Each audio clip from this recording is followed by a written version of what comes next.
notre échange. Donc voilà, ça va vous demander de confirmer que vous l'avez bien vu et que vous êtes bien d'accord. Et donc je vais passer la parole à Mathilde. On va commencer par une présentation qu'elle a préparée. J'espère. Est-ce que vous voyez bien mon écran? Oui. Et puis voilà, Mathilde, tu me diras quand je départage l'écran pour que tu Oui, puisses montrer la, la malle en super. vrai. Euh, je suis ravie déjà de vous voir pour certains en vrai parce que je vous ai eu au téléphone, donc c'est plus d'avoir les visages. L'idée ce matin, donc, c'est de vous présenter ou de vous représenter la Malle Vagabonde. Et surtout, donc là, on va commencer par mieux comprendre comment on l'a créé. Donc, on va pouvoir passer à la slide d'après sur la méthodologie. Encore après. Hop. Donc effectivement, comme on vous l'a dit effectivement tout à l'heure avec Marie, donc l'idée c'est vraiment une co-construction qu'on a réalisée donc avec le réseau des grands sites de France. Nous, l'association Cité Môme, donc on est un peu un laboratoire d'innovation sociale et culturelle. Nos spécialités, c'est la médiation culturelle. On crée, on conçoit des outils pour donner des clés aux enfants pour qu'ils découvrent le monde qui les entoure. On fait aussi des ateliers créatifs. Et après, il y a quelques années, on a mis en place, une dizaine d'années, le projet Tricote un sourire. Et vous allez le voir, le réseau des grands sites de Charles, ce projet arrive finalement dans une élaboration autour de la médiation culturelle de différents outils. L'idée, c'était vraiment d'arriver à un projet qui soit générique, qui puisse permettre à chacun, à chaque grand site, d'avoir un outil pertinent. Et donc pour ça, on a réuni l'équipe du réseau, un groupe de travail à l'époque qui était autour de la médiation culturelle, Alain Frété, donc, qui est paysagiste conseil, et puis on a fait aussi appel à des personnes extérieures comme l'illustratrice. Vous allez voir dans certains, vous voyez. D'habitude, je présente la malle, mais vous l'avez déjà. Donc voilà, et puis après, d'autres compétences, quand il y avait besoin, on allait chercher les expertises. Et l'idée, c'était vraiment d'avoir un outil simple à utiliser et respectueux de la nature, éco-conçu, fait maison. Voilà, ça, c'est aussi un peu notre marque de fabrique. On va pouvoir passer à la slide d'après. Donc effectivement, pour en arriver à la malle vagabonde, on a déjà commencé en 2010 par un outil qui s'appelait Dans les coulisses d'un grand site. À l'époque, voilà, l'objectif c'était de concevoir un outil sur mesure pour chaque grand site où c'était la même trame. Donc il y avait un arbre dans un décor avec des boîtes et chaque boîte était une thématique du grand site. Donc l'architecture était la même pour tous les grands sites, mais bien sûr, après, l'arbre et le contenu des boîtes différaient. Voilà. Sauf que c'était un dispositif qui était assez lourd. En général, il y avait à peu près un an de conception, de la visite de site, de la co-conception avec l'équipe du grand site, et puis après de la conception de l'ensemble des boîtes et du décor. Donc en fait, c'est un outil qui était plutôt apprécié, mais qui était quand même relativement onéreux. Et puis après, vous voyez, c'était quand même, malgré qu'il arrive à tenir dans une voiture, c'était pas forcément le petit truc qu'on dégaine à chaque animation. Donc, au bout de quelques années, le constat, c'était il y a un réel besoin de médiation dans les grands sites, ou d'outils en tout cas pour parler paysage et grands sites, mais cet outil n'était plus adapté. Donc, c'est pour ça qu'on s'est orienté vers la réflexion d'un autre outil. Pour cela, on va le voir sur la slide d'après. On a travaillé donc avec d'autres grands sites en parallèle, comme la Dune du Pilat, où là, on avait commencé à réfléchir à des petites boîtes que les enseignants pouvaient repartir. Donc, on a commencé voilà, à décliner un peu ce côté d'outils pour, après quelques années de réflexion, arriver au test qu'on va voir. Donc, sur la slide d'après, à Bibrat. Donc là, l'idée, c'était de tester la première version de la malle dans le cadre de C'est mon patrimoine. Donc là, voilà, c'était vraiment le début des outils et on les a testés pendant une journée avec les enfants pour voir un peu. On a eu des retours avec les grands sites pour arriver en 2018 à la malle actuelle. On va donc voir la slide suivante. Euh, donc, aujourd'hui, ce concept de la malle, comme je vous le disais, l'objectif principal, c'est qu'il soit simple à utiliser pour vous tous. Et donc, on est une architecture qui permet d'englober l'ensemble des problématiques. Donc, on va avoir cette malle qui permet de tout, d'avoir différents éléments à l'intérieur. Et puis après, on va avoir des modules, donc 4 modules différents, où à chaque fois, il y a plein d'outils qu'on va retrouver à l'intérieur. Donc, forcément, la base du réseau des grands sites de France et des grands sites, c'est l'esprit des lieux. Donc, vraiment, cette partie de ressentir, d'être vraiment dans le sens de revenir à quelque chose un peu de pleine conscience et d'immersion. Après, mieux comprendre le paysage, donc comment il est construit, comment il vit. Forcément, cette trilogie de comprendre s'il y a un paysage, il y a ses émotions, il y a des acteurs, il y a des habitants. Et puis finir par quelque chose qui nous tenait relativement à cœur, c'était qu'est-ce qu'on ressent et de revenir sur quelque chose un peu plus sensible. Le tout à la fin avec un kit des ambassadeurs qui est, vous avez chacun vos singularités, mais finalement, vous êtes tous dans un réseau où vous partagez finalement des valeurs communes. Et donc, ça permettait aussi de faire une conclusion sur qu'est-ce que le réseau des grands sites de France. À chaque fois, l'objectif, pour bien que ça marche, c'est que cette malle, à chaque fois, et comme on le fait aujourd'hui, il y a une formation et un suivi, un accompagnement pour justement que l'outil soit optimal. Résultat, plutôt sur son usage, on va voir sur la slide suivante. Donc l'idée sur l'utilisation de la maille, au-delà donc de cette architecture avec ses différents modules, c'était vraiment d'avoir quelque chose qui peut s'adapter à vos attentes. Et forcément, vous n'avez pas forcément tous les mêmes attentes, vous n'avez pas tous vos équipes qui sont structurées pareil, vous ne faites pas forcément appel aux mêmes acteurs.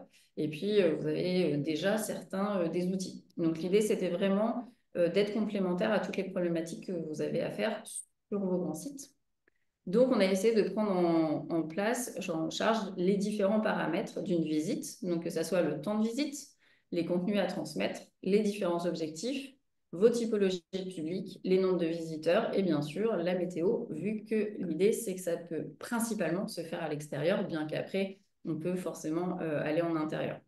Donc, ces différents usages et paramètres nous ont permis de voir les différents outils qu'on allait créer. On va voir donc sur la page suivante, qui vont être justement d'avoir à chaque fois des petits outils qui peuvent être faits soit séparément, donc vous pouvez prendre un outil et utiliser que cet outil, de prendre les outils d'un ensemble d'un module, par exemple effectivement l'ensemble des outils autour de l'esprit des lieux et l'aspect sensoriel, ou bien d'être plus sur une animation autour du paysage et d'avoir plutôt le module 2, plutôt parler autour des acteurs, des enjeux du territoire, ou bien, je ne sais pas, avec des lycéens de parler de l'orientation et des métiers des grands sites, et là, on prendra plutôt le 3. Ou bien après de compléter, d'avoir le 1 et le 2, le 3 et le 4. Après, ça, c'est vous qui voyez, mais en tout cas, l'idée, c'était que vous puissiez quelque part faire votre propre recette avec l'ensemble des outils qui se trouvent dans la malle. Donc après, l'idée que vous allez voir, c'est que cette malle qui est derrière moi, alors elle n'est pas tout à fait exactement comme la vôtre, parce que celle-ci, je l'ai fait un peu vite fait, parce que d'habitude, on n'en a pas chez nous. Mais vous, logiquement, aujourd'hui, vous en avez une à côté de vous. En tout cas, si vous en avez une à côté de vous, ça permettra comme ça d'être un peu plus dans la sensorialité aujourd'hui, que vu que c'est en visio, c'est ma première hein, de faire une, un accompagnement, une formation en visio. Mais en tout cas, l'idée sur cette malle, c'était vraiment d'être dans quelque chose d'éthique et responsable et un outil agréable à utiliser, surtout voilà, esthétique. Donc, vous verrez, donc, cette malle est en acier. Bon, ça, c'est un peu fabrication française et en plus, elle est faite en Normandie, puisqu'on est basé en Normandie.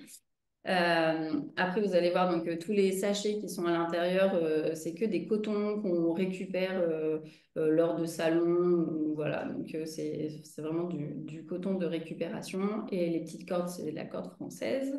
Les boîtes sont en papier recyclé. Les chemises, pareil. Les boîtes en bois, pareil. À chaque fois, on a essayé que chaque outil soit le plus éthique possible et surtout le plus pratique possible. Donc, effectivement, on a quand même des cartes en PVC parce qu'il y a un moment, faut quand même concilier l'esthétisme, mais aussi le côté pratique.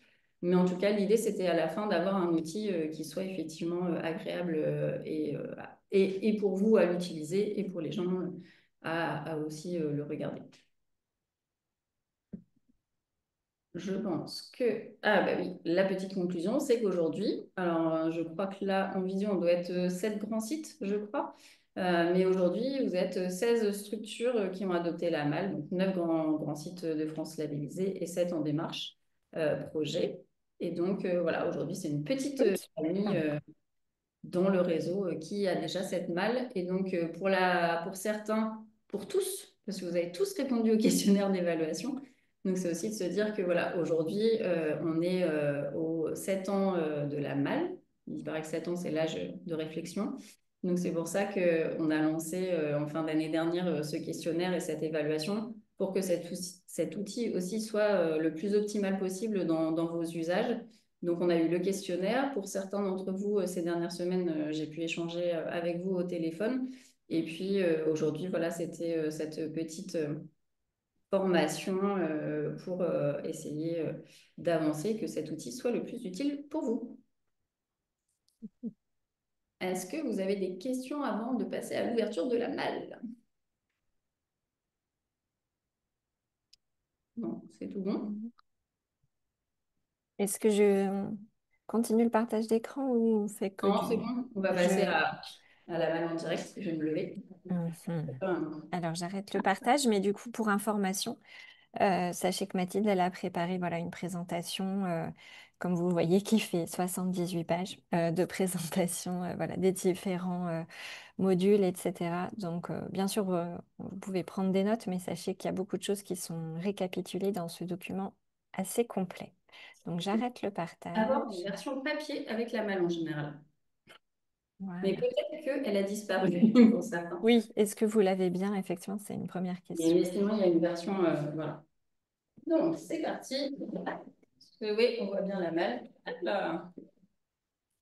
Donc, comme on l'a vu tout à l'heure, l'idée, c'est à chaque fois d'avoir différents modules. Et donc, pour que ça soit facile, chaque module a une couleur. Donc là, on va passer sur le module 1.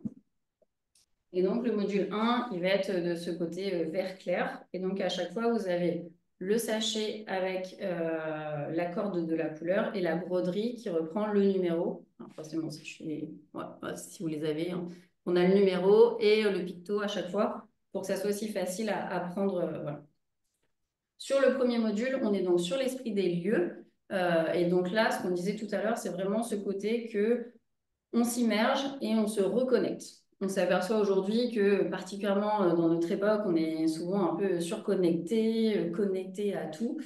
Finalement, parfois connecté à tout et à pas grand-chose. Donc là, l'idée, c'est vraiment de se reconnecter à l'instant présent et à nos sens, à ce qu'on peut aujourd'hui appeler souvent de la pleine conscience. Et donc là, l'idée, c'était vraiment de revoir chaque sens un par un pour se reconnecter. Pour le premier, on va passer sur la vue. Et donc là, on est parti sur les couleurs. Donc là, si genre, vous les connaissez déjà. Donc là, nous avons un petit nuancier de tricot. Donc à chaque fois, vous avez des petites bandes de différents carrés. Ça, c'est un petit clin d'œil à notre projet Tricote un sourire. C'est des petits carrés qui viennent un peu partout de toute la France que nous, après, là, pour le coup, on a choisi de faire en nuancier. L'idée là sur cet outil, c'est plutôt d'avoir un côté un peu sympa. Déjà, le tricot a ce côté un peu, ça change d'un nuancier classique. Et puis l'idée, c'est que là, vous pouvez par exemple les distribuer. Si vous faites, vous avez une classe, vous avez des petits groupes ou un groupe global, vous faites des sous-groupes et chacun adopte une grande couleur. Et l'idée, par exemple, en 5 minutes, c'est d'aller chercher un élément dans son environnement proche qui a cette couleur. Donc ça peut être un type d'atelier. Ça permet aussi, sur un discours, d'étayer un peu plus largement ce que vous êtes en train de dire et d'avoir un côté ici aussi sensible. Là, on est aussi bien sur la vue que sur le côté aussi un peu sensible du tricot. Donc là, on a ce côté-là qui est complété par la petite boîte. Donc là, les boîtes, c'est plutôt des éléments complémentaires qui vont plutôt être, pas forcément sur un usage extérieur, bien que suite à l'évaluation, on réfléchit peut-être à une évolution de cet outil. Mais donc là, vous allez avoir dans la boîte différentes petites touches d'aquarelle. Donc là, on est vraiment... Hop là, aquarelle. Ouais, on voit bien, Vous super. avez vraiment différentes couleurs. Et donc ça, l'idée, c'est plutôt effectivement de faire aussi un lien potentiellement au module 4 sur la restitution sensible. C'est vraiment d'aller dans ce côté plus carnet de voyage et là, d'aller plutôt sur le côté peinture.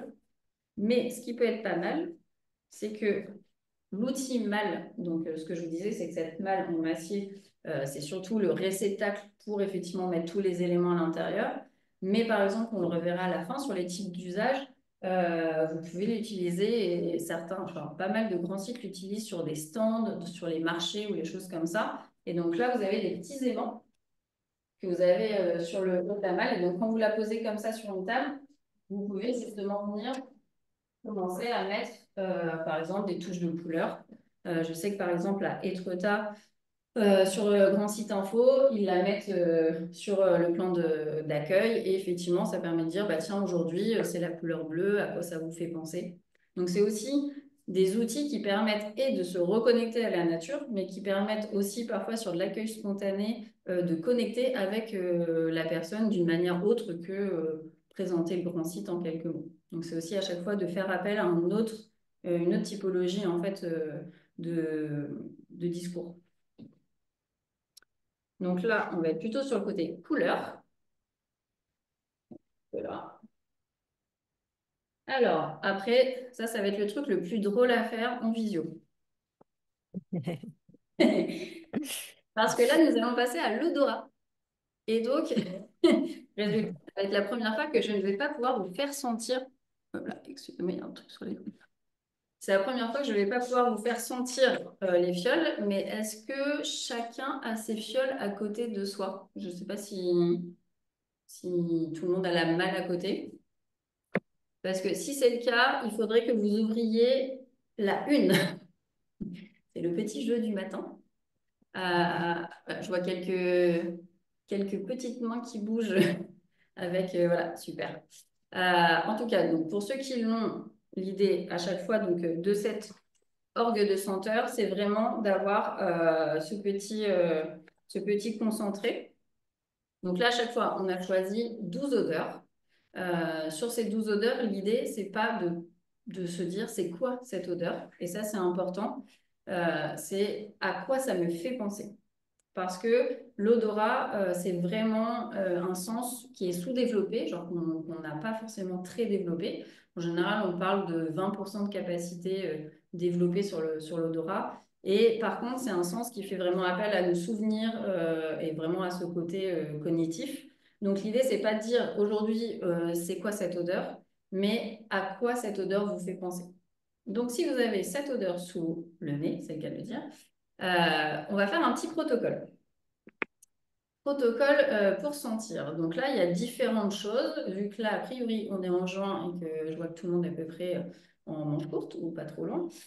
Premier protocole le plus simple, c'est de sentir le creux de son coude, comme ceci, et ensuite de se boucher le nez. Le creux de son coude, c'est tout simplement parce que c'est un endroit du corps où on va avoir notre propre odeur. Donc, en fait, c'est une odeur neutre pour nous. Et ensuite, se boucher le nez, c'est pour dire à notre cerveau qu'on se met le nez à zéro. En fait, c'est deux opérations. Et même si on le faisait correctement, c'est je me bouche le nez, je sens et je me rebouche le nez. Là, on est au top. L'avantage de ce petit protocole, c'est que quand vous avez un groupe et que vous commencez et que vous avez par exemple des gens qui ne se connaissent pas, ça crée, comment dire, une petite connivence assez sympathique d'être ridicule ensemble, tout simplement. Si vous voulez pas être ridicule ensemble, on a d'autres solutions. Alors, l'autre solution, c'est le café. Donc, en général, dans la malle, vous avez un petit tube avec des grains de café. Donc là, il faut savoir que le grain de genre, le café, et particulièrement le café en grains, c'est un autre moyen de remettre son nez à zéro. Donc, soit vous avez ce côté, on se bouche le nez, on sent le café, on se rebouche le nez. Donc ça, c'est la manière simple. Et si vous êtes en plein hiver, bon, bah, avec la doudoune, c'est un peu compliqué d'arriver au creux du coude. Par contre, le café, c'est plus simple. Hop là. Et si vous êtes sur un stand, vous avez une autre solution, vous avez les touches du parfumeur. Là, permettre, si vous êtes sur une animation à la journée, de mettre par exemple sur la touche du parfumeur un peu de senteur et ça permet comme ça d'avoir un orgue. Le seule petite chose, et ça je l'ai vu dans l'évaluation, c'est de toujours faire attention à ne pas mêler les bouchons. C'est qu'il y a des odeurs qui sont plus fortes que d'autres. Donc si vous mêlez les bouchons, là effectivement les odeurs vont se mêler et ça à terme, ça ne va pas être très très bon. Donc là, c'est la petite vigilance, c'est vraiment de faire attention à ça. Sinon après, juste de la sentir comme ça marche très bien. Donc, je vous invite à sentir l'odeur une pour toutes celles qui l'ont. Voilà, donc on se bouche le nez, on sent le un. Alors, le problème, c'est que là, vous avez déjà la malle, donc il y en a, c'est facile de tricher. Mais globalement, je vais quand même vous poser la question pour tester. Est-ce que certains peuvent me dire à quoi ça leur fait penser, pour ceux qui ont cette odeur? Comme par exemple Camille, que je vois quelle odeur. Il n'y a que des bonnes réponses puisque c'est ce à quoi ça vous fait penser. Exactement. C'est un jeu où il n'y a jamais de mauvaise réponse. Et ça, c'est très important, effectivement, de le dire aux personnes. C'est pas justement c'est bon, c'est pas bon, c'est à quoi ça vous fait penser. Et en général, dans un groupe, on va dire qu'il y a quand même des connivences de choses, des synergies qui se créent. Est-ce qu'il y en a qui veulent quand même se lancer? Oui, moi je veux bien. Ah, Estelle. Moi, ça me fait penser au sous-bois quand je me balade dans les forêts un petit peu humides. Ok. Est-ce Moi, que... ça me faisait penser à un fût de chêne avec du vin dedans. Ok. On sent quand même les géographies. On va dire ça. Donc plutôt le côté sous-bois, le côté fût de chêne. Est-ce que ça fait penser à la même chose ou à d'autres choses à d'autres personnes? J'ai l'impression que ça me fait penser à un genre de gâteau alcoolisé ou un truc à manger un peu alcoolisé. Je sais pas du tout. Genre le ballon rome? Ouais, genre. Ok. Bon, bah, là, par exemple, on a un bon spectre. Vous avez dit trois choses différentes auxquelles ça vous fait penser. Et c'est là aussi la richesse des odeurs. Ce qui est intéressant, c'est que justement, à chaque fois, nous, forcément, on a choisi ces odeurs-là pour aller vers quelque chose. Mais là, vous voyez, ce qui est hyper intéressant, c'est aussi de verbaliser ce qu'on le ressent. Et quand on parle de connexion, ça, c'est hyper important. C'est pour ça qu'il n'y a pas de mauvaise réponse. Donc là, effectivement, nous, on l'a plutôt choisi pour ce côté un peu humus, aller petite balade en sous-bois, choses comme ça. Mais effectivement, après, on peut aller sur du fût de chêne, sur de la cave. Et très souvent, vous aurez des gens qui pensent à la nourriture parce que les odeurs, majoritairement, nous font penser à la nourriture. C'est un peu là parce qu'on est en France en plus, donc normal. Donc voilà, donc ça, c'est plutôt chouette. Résultat, on va en faire juste une deuxième. On va pas toutes les faire. Je vais vous les présenter après. Mais on va faire en général. Bon, on va faire. Est-ce que je suis sympa ou je suis pas sympa? Ça va être la question du. Allez, fais la 5. S'il y en a qui ne trichent pas. Donc là, forcément, vu qu'on vient de sentir une odeur, petit protocole, on se pince le nez, on sent son creux du coude, on se repasse le nez. Et donc là, on va sentir la 5. Et donc là, s'il y en a qui peuvent me dire à quoi ça leur fait penser. Donc là, l'idée, quand vous êtes en groupe, soit vous êtes en petit groupe. Donc quand je dis petit groupe, ça va être vraiment petit groupe, hein, 5-6 personnes. Vous pouvez prendre une odeur à la fois. Si vous êtes avec des plus grands groupes, l'idée, c'est plutôt de prendre 2 ou 3 odeurs et de les faire circuler. Et puis après, voilà, de prendre quelques réponses. Ça va être vraiment, ça dépend. Et puis après, vous verrez l'objectif hein, cet ensemble d'odeurs, c'est pas toutes les utiliser globalement. Alors, est-ce qu'on a des impressions, des souvenirs liés à cette magnifique odeur? Euh, Moi, ça me fait penser au fromage qui a été laissé trop longtemps dans le frigo. Je confirme. Voilà. Ok. Est-ce qu'il y a d'autres retours sur cette super odeur? Ouais, vieux fromage de chèvre. Ouais, ouais. Ok. Bon, là, j'ai l'impression que ça fait l'unanimité. Bon, globalement, effectivement, je suis un peu d'humeur joueuse ce matin. Effectivement, l'odeur 5, c'est une des pires de la boîte. Euh, c'est l'odeur animale. Et effectivement, là, on est sur tout ce qui est bah, voilà, note animale, plutôt tourné vers le chèvre et souvent tourné sur ce côté un peu fromage qui a bien vécu, quoi. Donc voilà, donc on peut être sur ce côté animal. Donc globalement, dans la petite boîte, vous allez avoir 12 odeurs. Et donc chaque odeur, nous, on a réfléchi à ces côtés d'univers dans lesquels ça pouvait vous emmener. Là, on a vu le côté plutôt voilà, champignon, sous-bois. On va avoir ce côté plutôt animal. Donc après, vous avez aussi le côté iodé avec le crabe, pour avoir plus le côté mer. Et puis après, vous allez avoir les odeurs boisées, comme le pain, par exemple. Des odeurs aussi autour du sucre, avec le miel. Ou le côté fruits à coque, avec châtaigne, noix. Et après, aussi sur les fleurs. Sur les fleurs, on a choisi en tout état de cause le géranium, qui n'est pas du tout une fleur connue. Ça, c'était vraiment un choix assumé, dans le sens où si on avait pris la rose ou la lavande, par exemple, elles ont des odeurs tellement caractéristiques que en fait, ça n'aurait pas pu évoquer quelque chose à quelqu'un. Genre, vous voyez, à chaque fois, il y a quand même ce temps de réflexion pour que l'odeur monte dans le cerveau et essaye d'aller chercher un souvenir.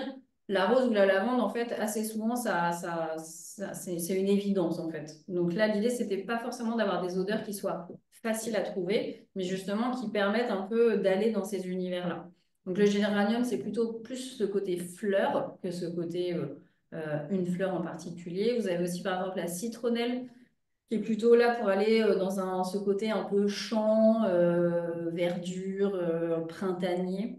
Donc à chaque fois, c'est vraiment d'aller dans ces univers. Et c'est aussi pour ça que l'objectif, c'est pas forcément d'avoir les odeurs de vos grands sites. Alors là, on a les Gorgioleros, eux, ils ont leur odeur de leur grand site. Mais pour le coup, là, l'idée de cette malle, c'était vraiment d'aller dans un panel qui permet de faire cette gymnastique de je sens quelque chose, à quoi ça me fait penser. Pour que justement, a priori, quand vous faites la visite, vous êtes directement sur le grand site, bah, finalement, une fois que c'est fait, bah, on sente l'odeur de votre grand site. Et ça commence à dire, ah bah tiens, ça me fait penser à ça, cette odeur-là, et de décrypter finalement l'odeur in situ. Donc c'est aussi pour ça, souvent, on me demande d'avoir une odeur en particulier. Là, l'idée, c'est vraiment ce côté générique de dire, bah, voilà. Là où ce que vous pouvez vous amuser, c'est d'aller trouver soit des similitudes avec votre grand site. Si par exemple, vous avez ce côté un peu sous-bois, bah, vous pouvez aller là-dedans. Ou après, aller être complètement à l'inverse, de prendre une odeur type, je ne sais pas, le crabe à saupoudrer. Bon, je ne pense pas qu'il y ait trop de liens. Disons. Mais effectivement, après, de dire est-ce que j'ai cette sensation-là sur le grand site ou pas. Et là, on verra globalement dans la malle, particulièrement sur l'essence ou autre chose, parfois de dire j'ai ou j'ai pas. Ça permet effectivement d'affiner ce côté générique, mais de se l'approprier. Donc voilà, est-ce que vous avez des questions sur ces odeurs ou des commentaires à faire? Ou est-ce que c'est OK pour tout le monde?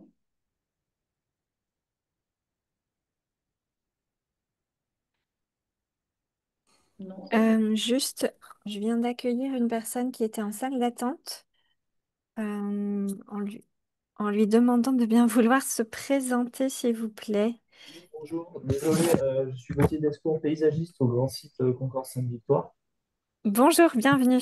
Voilà, et en fait, ça, c'est donc ma collègue garde nature Camille qui m'a Oui, parlé de cette, voilà, de cette réunion et bah, je m'accuse pour moi. eh ben, bienvenue, avec plaisir. C'est simplement que du coup l'intitulé n'était pas n'allait pas de soi. Et du coup, je m'assurais qu'il n'y ait pas d'espion.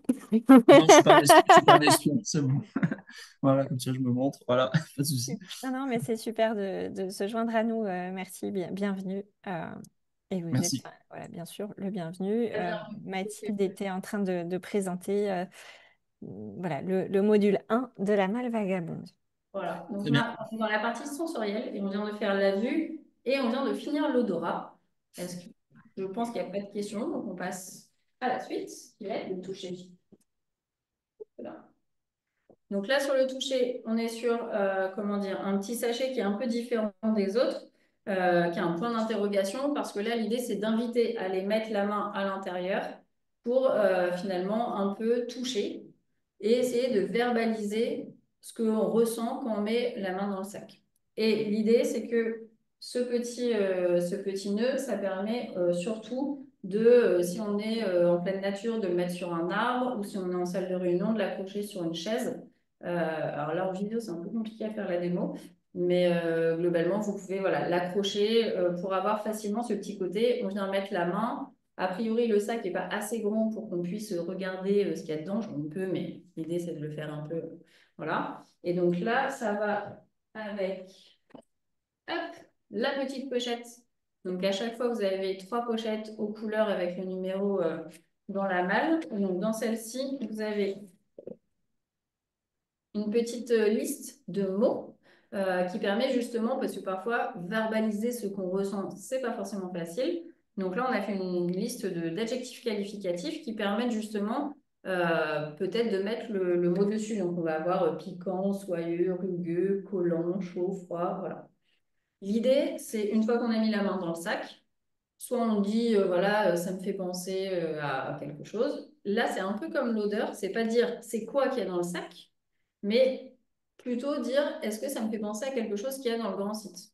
Par exemple, on pourrait dire bah, c'est rugueux comme l'écorce du pin de la dune du Pilat, par exemple. Donc l'idée à chaque fois, c'est vraiment d'essayer de faire ces correspondances et bah, d'ouvrir aussi ce côté de toucher, de connecter sur ce sens-là. Hop là. Est-ce que sur les sens, genre sur le toucher, il y a des questions? Ou est-ce que c'est OK? Donc, sachant que ce que vous avez à l'intérieur, nous, c'est toujours, comme d'habitude, une base générique. Bien sûr, sur cette partie-là, elle peut être évolutive si vous avez des choses que vous trouvez intéressantes à mettre, qui peuvent être piquantes, dufteux ou autres. Forcément, cette partie-là peut être complètement customisée. L'idée, c'est par contre d'avoir comment dire, des textures assez différentes pour vraiment que quand on met la main dedans, on sente les choses différentes. Si vous mettez que du doux, que du lisse, par exemple, ça marchera moins bien. Hop. On va donc passer ensuite à Louis. Donc là, c'est un sachet un peu particulier, qui est un peu plus épais. Et donc là, on va avoir cette petite enceinte qui là va permettre donc d'avoir des sons. Donc là, vous avez au dos de l'enceinte différents boutons. Donc quand je fais un appui long, elle va s'allumer. Et donc là, on va avoir des sons. Donc là, c'est un ensemble de sons. Ok, on va y arriver. Mais Camille est revenue parmi nous. Et pardon, j'ai coupé ma caméra, c'est juste que c'est pour économiser de la bande passante. Je suis bien là. Donc là, vous avez peut-être entendu, donc là, vous avez une sélection d'une quinzaine de sons qui permettent justement d'avoir aussi bien de la faune, pas de la flore, ça fait pas de bruit, mais de l'humain, des ambiances aussi sonores. Cette partie-là, donc l'idée, c'était que ça soit assez facile en termes d'usage. Donc par contre, effectivement, c'est aléatoire, d'où le fait qu'il ne faut pas mettre trop de sons pour globalement avoir une boucle où vous allez retomber assez facilement sur le son que vous souhaitez au moment où vous le souhaitez. C'est assez facile à, comment dire, à naviguer, puisque derrière, vous avez un plus et un moins qui vous permettent de passer d'un son à un autre. Et si vous faites un appui long, à augmenter le son. Et quand vous faites l'appui long, ça permet de l'allumer. Appui long sur le bouton central, ça permet de l'éteindre. Donc là, c'est vraiment ce côté un peu boîte à son, mais qui est un peu avec plein de sons différents. Cette partie-là, l'avantage, c'est qu'elle peut être complètement adaptée à votre grand site. Nous, à chaque fois, on met une sélection de 15 sons qu'on trouve pertinents. Donc ça vous fait déjà une base. Mais ce qu'on a mis justement dans le petit guide qui va avec la formation, c'est que vous avez un site qui s'appelle la Sonothèque. Donc, il y a un site complètement gratuit où vous avez, je crois, plus de 2000 sons différents. Donc, s'il y a un son que vous avez besoin pour étayer quelque chose, un discours dans votre visite, vous pouvez complètement l'ajouter. Après, vous avez aussi certains sites qui font parfois des captations d'oiseaux. Alors forcément, effectivement, il y a tellement d'oiseaux en France qu'on ne pouvait pas tous les mettre. Donc là, si vous voulez, par exemple, un oiseau en particulier, vous pouvez effectivement customiser. Pour ça, vous avez donc juste là la toute petite entrée de la carte SIM. Donc, c'est une micro-carte SIM.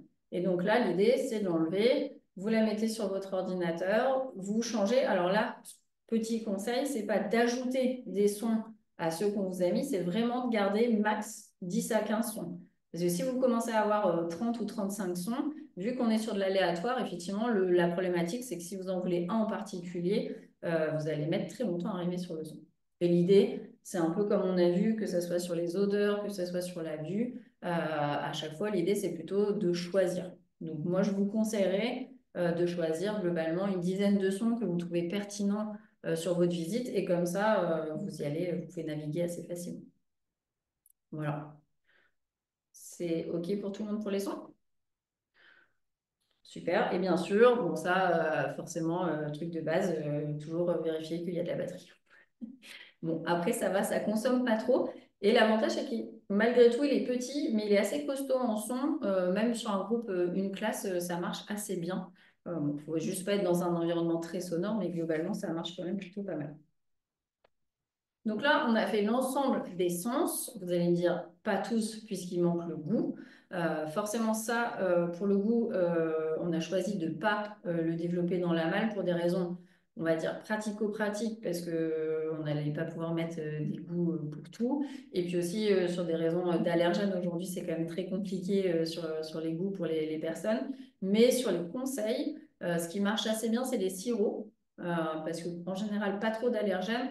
Donc, c'est vrai que ça peut être d'ajouter un moment une dégustation d'un sirop.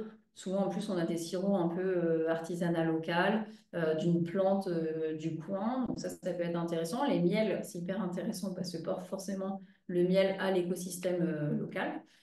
Donc, voilà. Mais on s'est dit que ce n'était pas forcément sur cette partie-là le sens le plus important. Et ensuite, pour finir le module 1, donc sur ce côté sensoriel, on va avoir la matériothèque. Donc là, la matériothèque va se traduire par des pots que vous avez. Donc, ils sont toujours étiquetés avec la même couleur, donc les petits ronds verts. Et donc là, vous allez avoir un ensemble de pots. On a pas mal. Ça, c'est une partie que j'utilise dans mon atelier. Voilà.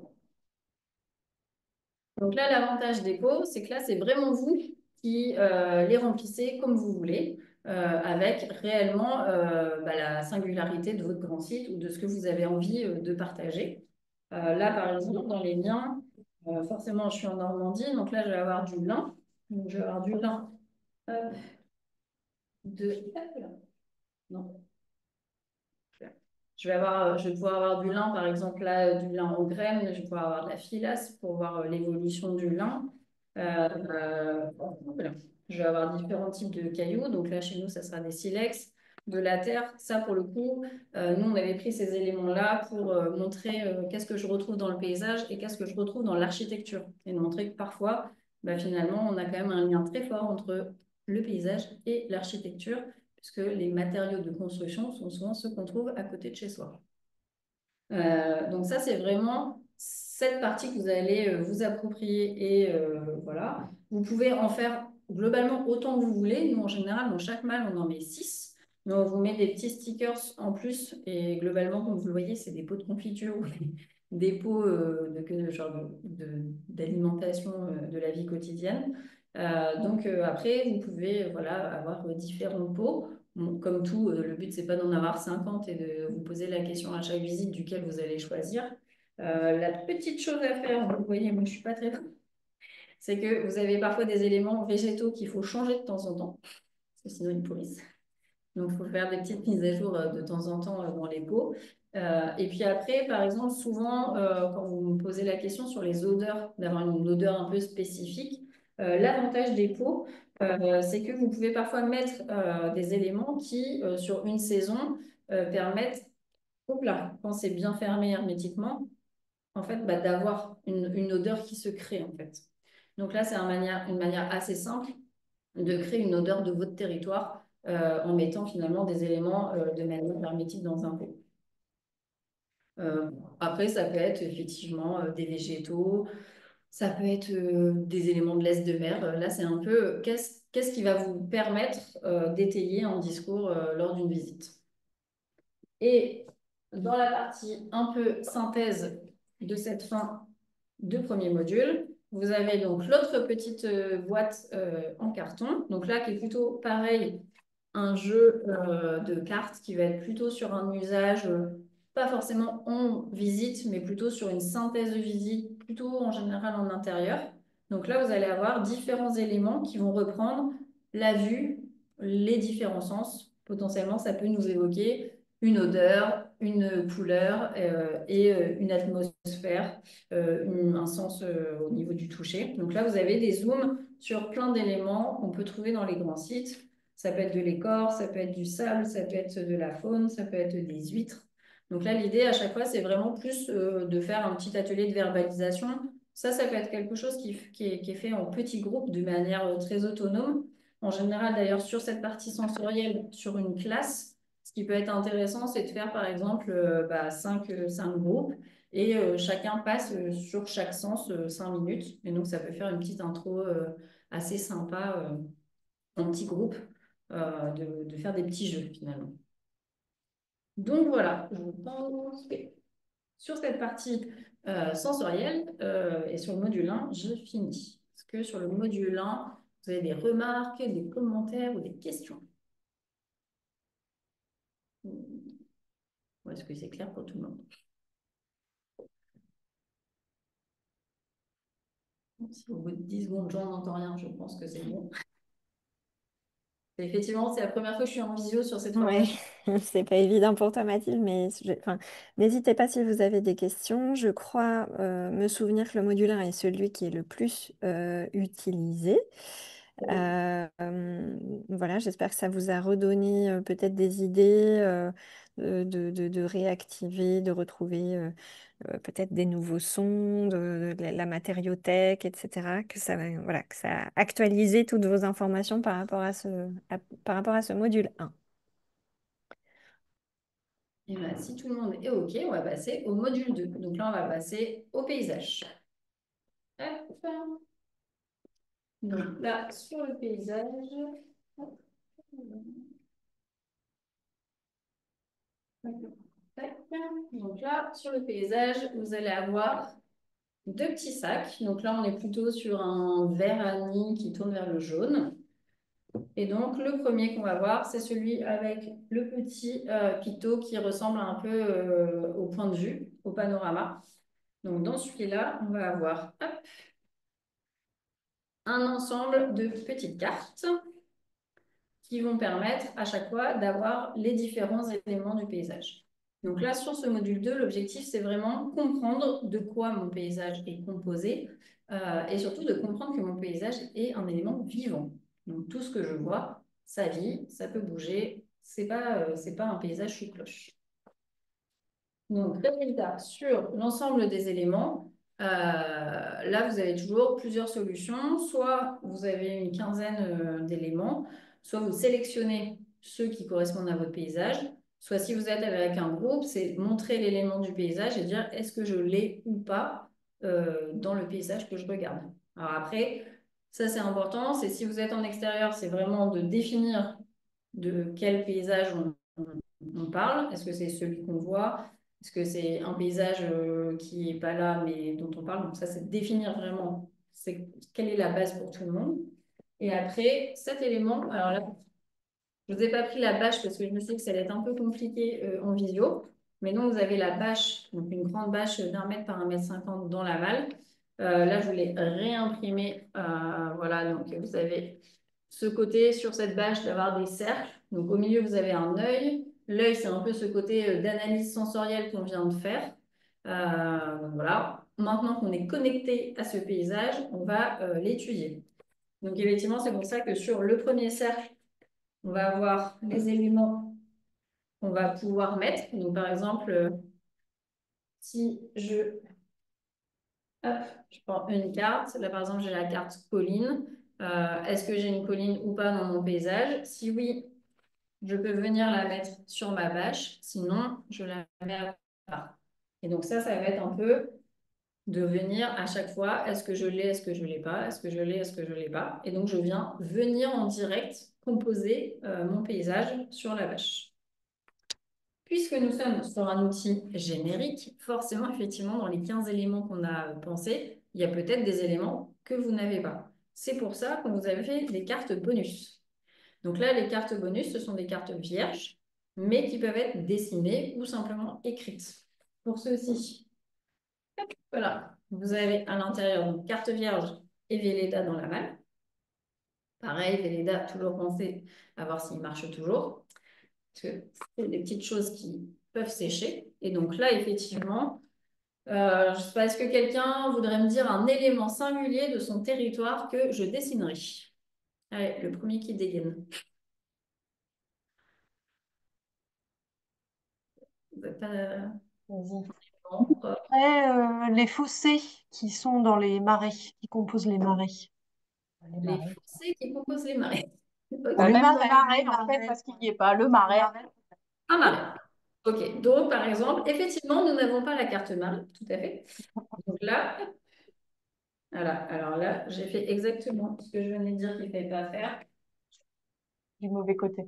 J'avais un feutre qui était sec. Mais il y en a deux. C'est exactement pour vous montrer ce qu'il faut faire et pas faire. Donc là, effectivement, là, deux solutions. Soit je dessine rapidement, soit effectivement, vous le donnez à une personne, un enfant, un adulte, et on marque marée. Donc là, je viens customiser ma carte et je viens la mettre dans mon paysage. Hop là.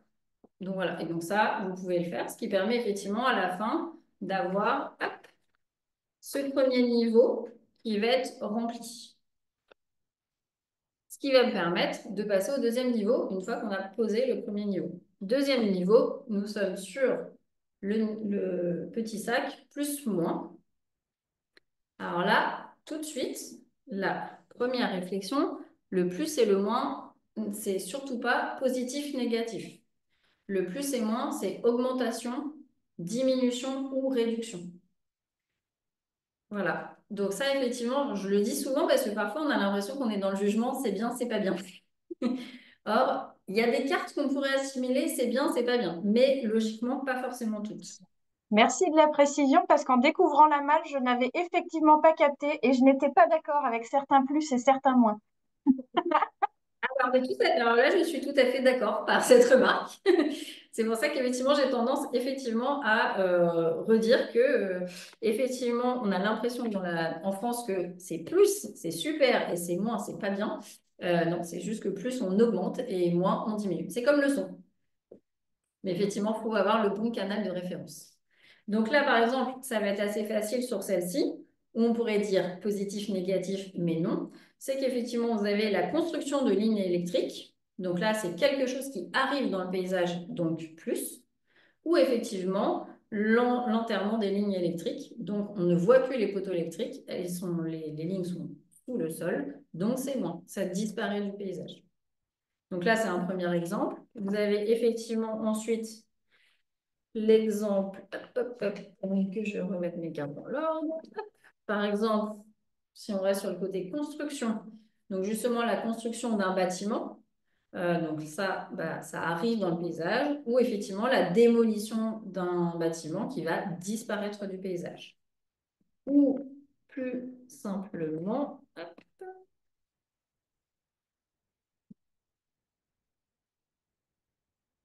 je n'ai pas mon arbre. Bon, il m'en manque une carte sont coupées. Voilà. Ou plus simplement, les arbres qui poussent, fermeture du paysage quelque part. J'ai des arbres qui arrivent et qui vont boucher le paysage, ou en tout cas qui vont faire une masse dans le paysage, ou un arbre coupé, ça va ouvrir le paysage. Donc là, toujours ce côté plus et moins. Donc là, à chaque fois, vous avez différentes dynamiques illustrées qui vont avoir différents niveaux à chaque fois, comme par exemple aussi, on crée un parking. Alors forcément, vous voyez, nous, quand on crée un parking végétalisé quand même, où effectivement, on va avoir un parking un petit peu plus loin. Je cherche ma carte, que je n'ai pas. Je n'étais pas là, le mec n'était pas très loin. Donc, à chaque fois, vous avez cette dynamique-là, où après, sur un temps beaucoup plus long, vous allez avoir l'érosion. Donc, l'érosion, ça va créer finalement des gorges, ou après, la création d'une dune avec le vent. Donc là, on est sur des temps beaucoup plus longs. Donc là, ça va permettre de nourrir notre deuxième cercle et de montrer que ce paysage est donc vivant. Et là, comme tout à l'heure, on va avoir la possibilité de customiser et donc là, d'illustrer une dynamique paysagère que vous allez avoir sur votre grand site. Est-ce que, par exemple, quelqu'un veut me donner un exemple de son grand site de dynamique paysagère qu'on pourrait trouver?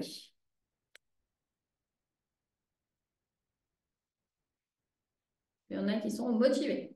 Un truc qui arrive, un truc qui repart, quelque chose que vous avez fait, pensez à vos observatoires du paysage. Bah, sinon, on peut parler de la forêt éventuellement, nous, avec les incendies et le reboisement, c'est des dynamiques qu'on a un peu fort chez nous. Tout à fait. Donc là, par exemple, ça serait, alors ça serait pas l'incendie parce que l'incendie c'est un fait, mais c'est plutôt l'après-incendie. Donc des arbres morts, par Ok. exemple. Non? Alors là, effectivement, ça va être la question de la temporalité. Ça veut dire qu'est-ce qu'on voit dans le paysage. Alors, ça veut dire l'incendie, c'est la cause, mais qu'est-ce que ça fait dans le paysage? Donc, c'est-à-dire ça fait moins d'arbres. Mhm. C'est un peu cimetière des éléphants de la dune du Pilat. Désolée, Estelle.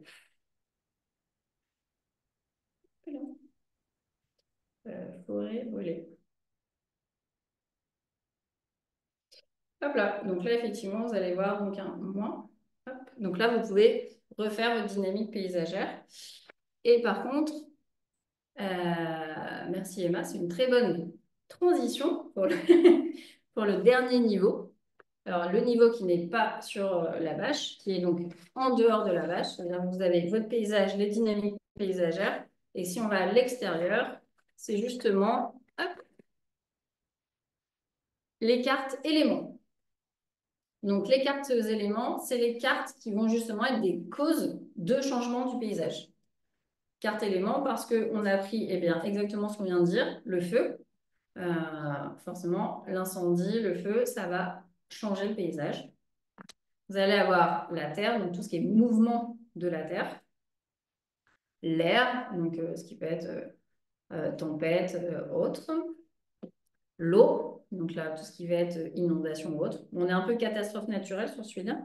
Mais bien sûr, on finit par le cinquième élément, l'homme. Donc, qu'est-ce que l'homme peut changer dans le paysage? Globalement, beaucoup de choses. Voilà. Donc là, sur ces cartes-là, c'est comme à chaque fois, c'est pas une obligation de les utiliser. Vous pouvez faire très bien le premier niveau, le deuxième niveau et faire une conclusion et vous arrêter. Celui-ci, l'avantage, c'est que là, on va justement pouvoir avoir cette dynamique de le changement du paysage dans le temps. Est-ce qu'on parle de ces 10 dernières années? Est-ce qu'on parle de ces 100 dernières années? Est-ce qu'on parle à une échelle plus importante? Sur certains paysages, c'est intéressant pour la compréhension du paysage d'aller sur des temps beaucoup plus longs pour la création du paysage, comment ce paysage s'est créé. Parfois, si vous avez des problématiques plus proches, type incendie, où là, on est sur des choses que, voilà, sur des périodes plus courtes. En tout cas, ça peut être un atelier intéressant à la fin, une fois qu'on a fait en groupe, tout le groupe entier, la lecture du paysage, c'est de refaire des petits sous-groupes et de leur donner à chacun une carte, un élément, et de dire, bah voilà, imaginez comment le paysage peut changer dans 5, 10, 15, 20, 100 ans avec la carte que vous avez. Et donc là, ils doivent réfléchir en quelques minutes à ce changement de paysage. Ça, par exemple, ça peut être un petit atelier assez facile à faire. Par contre, à chaque fois, ça fait un peu du temps en plus. Donc ça dépend effectivement de la gestion de votre atelier. Est-ce que sur cette partie-là, vous avez des questions? Oui. En fait, moi, j'ai juste un peu de mal à comprendre comment amener les plus, les moins. Là, je j'arrive pas à, comment le mettre en place sur la bâche. En fait, j'ai compris le niveau, le premier niveau, mais après, est-ce que c'est par rapport à ce qu'on voit dans l'immédiat ou des travaux qui vont être à venir ou je j'arrive pas à savoir comment Alors, l'amener. Ouais, alors là, c'est une dynamique paysagère. Donc, c'est juste soit de dire, bah, là, par exemple, vous avez eu un parking et maintenant, genre, qui était là et on l'a reculé. Donc là, effectivement, c'est en fait la question du avant-après. Donc là, c'est plutôt effectivement sur la dynamique paysagère de partir de là, aujourd'hui, j'ai ce paysage, mais avant, j'avais peut-être quelque chose et après, j'aurais peut-être autre chose. C'est vraiment de Ok, dire, il n'est pas bloqué ce que vous voyez tout de suite. Si vous revenez dans un an, il aura peut-être changé et comment il aura changé. Il faut aussi voir que bah, un paysage, il change aussi avec les saisons. Donc, en fait, c'est vraiment de montrer l'ensemble des paramètres qui fait que votre paysage, tout de suite, il ne va pas rester comme ça tout le temps. Donc là, après, c'est plutôt de nourrir, vous, vos dynamiques, le discours que vous avez envie de porter sur votre paysage à cet instant T. Est-ce que vous voulez justement parler de la gestion des forêts et des incendies? Est-ce que vous voulez parler de l'écosystème d'un animal en particulier, dire, bah, tiens, là, pour préserver cette espèce, on va aller vers ça? Est-ce que vous voulez parler, effectivement, en fait, ça va dépendre de la typologie de vos publics. Je ne sais pas, vous êtes avec un groupe d'élus, vous voulez parler observateur du paysage ou plan d'urbanisme, vous allez peut-être être sur un truc de comment on va construire ou déconstruire. Si vous êtes avec la classe de CE1 et que vous voulez parler de l'écosystème de tel animal, voilà. Ça, en fait, c'est vraiment à chaque fois de vous dire c'est quoi votre objectif et que finalement, ces cartes, elles soient justement, elles nourrissent ce discours-là. ok, merci. C'est clair? D'où le fait aussi que vous pouvez effectivement customiser ces cartes. Et bien sûr, qui peuvent être nourries par la pochette numéro 2. Donc, comme à chaque fois, les pochettes, c'est toujours du générique. Donc, forcément, qui dit générique, vous avez tous les mêmes images, mais bien sûr, celles-ci peuvent être customisées, hein. Vous avez le droit d'imprimer vos propres images. On va pas vous... Donc là, sur la pochette, hop, sur la pochette paysage, vous allez avoir deux typologies d'images. Vous allez soit avoir des images d'autres grands sites pour avoir d'autres typologies de paysages, pour dire bah, aujourd'hui vous voyez ça, mais finalement des paysages, eh bien, il y en a des milliers en France différents. Et donc ça permet aussi de comparer à d'autres paysages.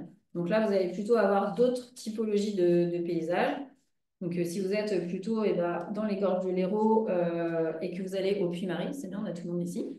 Vous n'allez pas avoir les mêmes couleurs, les mêmes ambiances, les mêmes typologies. Si on va dans le haut de la France, bah là, on va arriver vers de la mer. Donc ça, effectivement, à chaque fois, c'est de voir ça. Et après, vous avez des exemples justement pour étayer le avant-après. Donc, je disais tout à l'heure, par exemple, là, on a l'exemple de la dune du Pilat. Bah, la dune du Pilat, globalement, en ce moment, en juin, je pense que Estelle nous confirmera. Donc, il fait beau, la dune est jaune, et puis la dune sous la neige. Donc, de montrer effectivement que la saisonnalité, bah, ça a un impact aussi sur le paysage et forcément sur les écosystèmes. Bah, la même chose avec Solutré Bouilly-Vergisson. Hop, les vignes en hiver ou en été. Au printemps peut-être. Je vois pas trop de raisons. Je suis pas une grande spécialiste. Donc voilà, donc là à chaque fois, chaque exemple des avant-après, genre chaque paysage. Et après, justement, vous avez les fameux avant-après sur des exemples de dynamique paysagère. Là, nous avons l'emblématique Pointe du Raz. Donc là, avant les travaux et après l'aménagement, où là, bah, justement, on a plutôt du piétinement un peu partout. Et là, justement, structuration des chemins et revégétalisation de la bruyère. Voilà. Donc ça, c'est des exemples de d'autres grands sites. Mais si vous avez un observateur du paysage, au contraire, c'est une très bonne manière dans cette pochette de le valoriser. Et puis après, l'idée aussi, ça c'est ce qui ressort de l'évaluation, c'est que vu que la plupart des images datent de quand on a créé la malle il y a 7 ans, forcément depuis au niveau du réseau, il y a eu aussi d'autres images. Donc on va aussi peut-être vous renvoyer d'autres petits jeux. Voilà. Et sur la préconisation, sur l'impression, alors ça, il y a plusieurs écoles. En général, dans les grands sites, il y a une des écoles, c'est la plastification. Nous, on a choisi dans la malle de rien plastifier et plutôt d'être sur un papier type un peu cartonné. Donc là, c'est du 200 grammes satiné. pour justement avoir un côté un peu plus sympa au niveau du toucher. Là, effectivement, ça fait la saison. Il faut les réimprimer toutes les saisons, mais ça évite l'effet plastique. Mais bon, ça, chacun fait comme il veut. Je m'excuse, tu viens d'indiquer la qualité papier. Tu peux répéter, s'il te plaît, j'ai pas bien entendu. Ah, sur le papier là, donc on est Ouais, sur du 200 grammes satiné. ok, merci.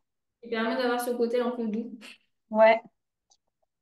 Voilà. Et l'avantage de la cartoline, donc 200 grammes, c'est un papier qui se tient assez bien. Et nous, alors, nous on l'utilise toute l'année, genre dans tous nos supports, on part plutôt sur des supports comme ça. Ça tient quand même relativement bien. Après, ça a une petite tendance un peu à se corner, mais ça se patine en fait. Voilà, ça vide quoi. Donc voilà, donc là sur le côté, comment dire, sur le volet paysage, donc là on a bien vu les éléments, la bâche et puis effectivement la petite pochette avec les éléments que vous pouvez tout à fait vous approprier et customiser. Est-ce qu'on est tout bon sur la partie paysagère? Ouais. Et bien donc on va passer à la partie acteurs. Voilà. Donc les acteurs. C'est le module numéro 3, le module bleu. Donc là, vous allez avoir le petit picto smiley pour le bonhomme sur les petits sachets. Donc logiquement, vous avez deux sachets numéro 3 qui sont distinctifs puisque vous en avez un avec un 3 et une tête et un autre avec un point en plus. Pourquoi le point en plus? C'est que justement, là, vous allez avoir 24 petites cartes. L'idée, forcément, c'est quand vous allez faire une visite, 24, ça fait beaucoup. Donc, ce qu'on s'est dit, c'est que ça permettait d'avoir deux sachets, de faire la sélection des acteurs que vous avez besoin régulièrement et de le mettre dans le sachet, par exemple, avec le point. Comme ça, vous savez que quand vous prenez ce sachet-là, c'est les acteurs que vous avez besoin. Voilà, ça c'était un petit truc pratico-pratique, mais au moins comme ça permettait de faire des petites séparations. Sur les cartes acteurs, donc là, à chaque fois, on est parti donc, sur des cartes un peu plus grandes que les cartes du paysage. Là, on peut complètement être dans la continuité de la vache. Là, on vient de poser notre territoire. On a vu les dynamiques paysagères, qu'est-ce qui pouvait changer, faire évoluer notre paysage. Et bien là, on rentre dans le vif du sujet qui est souvent symbolisé par ce petit triangle où l'objectif d'un grand site est de trouver l'équilibre entre les touristes, le paysage, les écosystèmes et forcément les habitants. Quand on trouve cet équilibre-là, eh bien, globalement, on est dans une gestion durable de site. Donc, c'est là où l'objectif, dans les 24 acteurs qu'on a choisis, c'est de montrer ces différentes facettes. Aussi bien les gens qui vont vivre sur ce territoire, qui font vivre le territoire, des personnes qui viennent sur le territoire, et puis ceux qui le préservent et qui le protègent. À chaque fois, chaque carte va être faite de la même manière. Donc, vous avez le portrait sur la première face et sur la deuxième face, vous avez des éléments qui caractérisent la personne. Donc là, par exemple, sur le garde nature, vous allez avoir derrière l'aigle, les chaussures de rando, la casquette et le marquage des signes balisage rando, par exemple. Là, en termes d'usage, vous allez avoir plusieurs usages. Soit vous avez l'usage simple, vous avez les acteurs, et vous pouvez en parler. Soit vous avez le côté de faire deviner, donc qui se cache derrière ces éléments. Et alors là, pour les super plus forts, ceux qui sont très joueurs, c'est qu'à chaque fois, on a fait un élément ici qu'on retrouve ici. Donc là, c'est pour un peu le challenge, si vous voulez challenger votre public, c'est OK, qui se cache derrière ces objets et quel outil on retrouve sur celui-ci. Voilà. Donc là, vous allez donc avoir, comme je vous disais, un panel, donc avoir les forestiers, sur aussi bien le côté donc protection et comment dire, faire vivre le site. On va avoir toute la partie gestion administrative, donc là, on va avoir le directeur de grand site, l'inspecteur des sites. On va avoir bien sûr le plus important, les habitants. Donc là, effectivement, les habitants qui vivent sur le territoire. Donc voilà, à chaque fois, vous avez l'ensemble des cartes. Donc là, je vous remontre comme ça, on les verra mieux. Voilà, donc vous en avez 24. en général, je ne vais pas là toutes les refaire. On croit souvent qu'il y a plus de femmes. En fait, c'est un biais cognitif. Il y en a autant, mais c'est qu'on n'est pas habitué à voir autant de femmes. C'est juste pour ça. On a fait des cartes complètement paritaires. Voilà. Hop.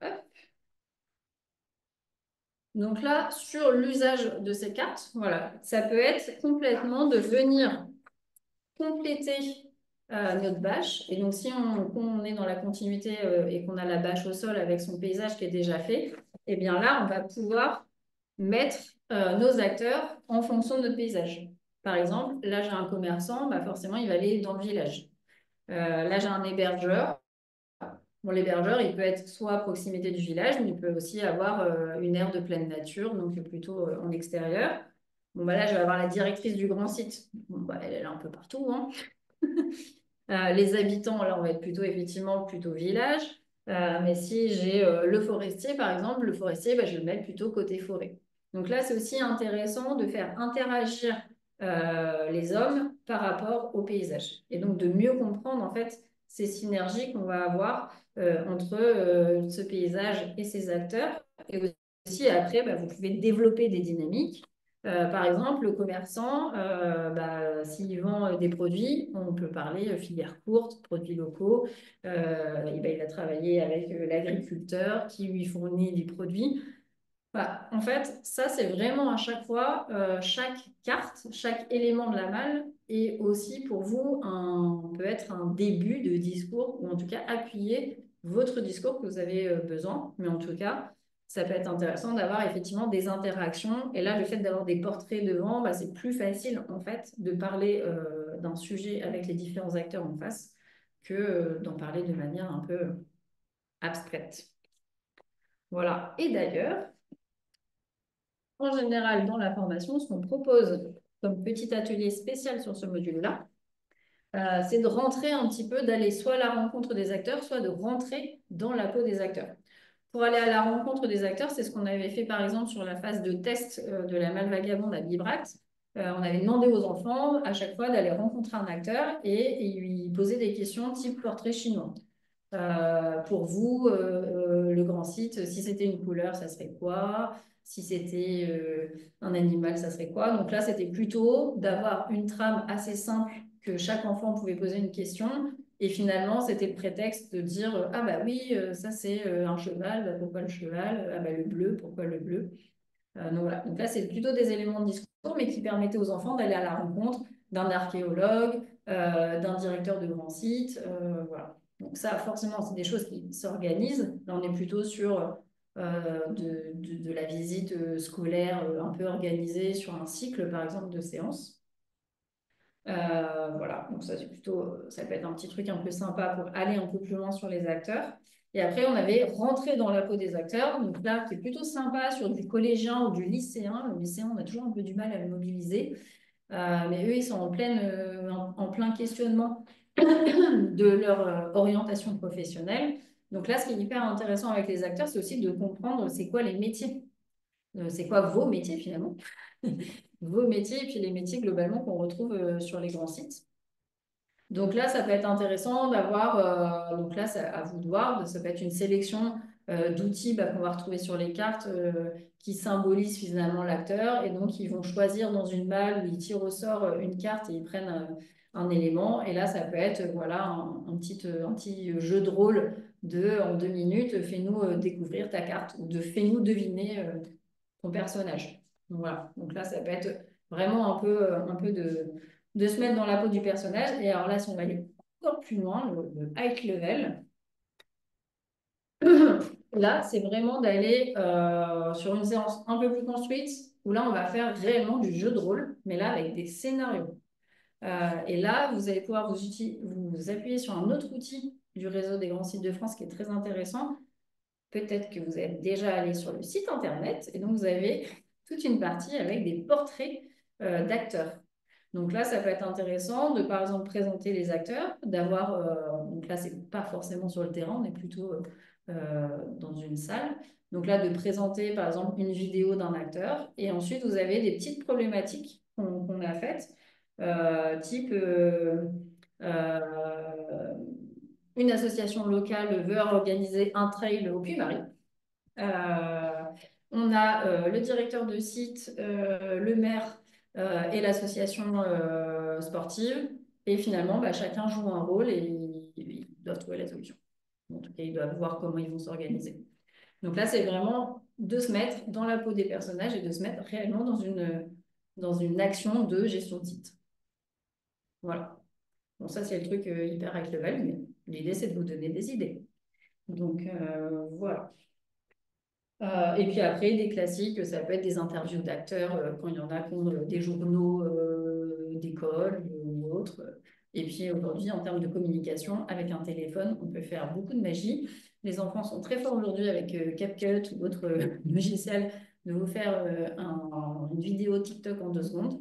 Donc voilà, ça peut être aussi intéressant d'exploiter ces nouvelles méthodologies. Est-ce que sur les acteurs, vous avez des questions? Ah, j'ai oublié la petite pochette. La pochette numéro 3. Donc là, exactement comme la pochette précédente, vous allez avoir nos acteurs, mais pas dessinés ce coup-ci. Vous allez avoir les acteurs en action sur l'ensemble des territoires. Donc là, pareil, à chaque fois, vous allez avoir les hébergeurs. J'ai que les Puy-Marie en premier. Voilà, spécial Puy-Marie. J'ai Sainte-Victoire aussi.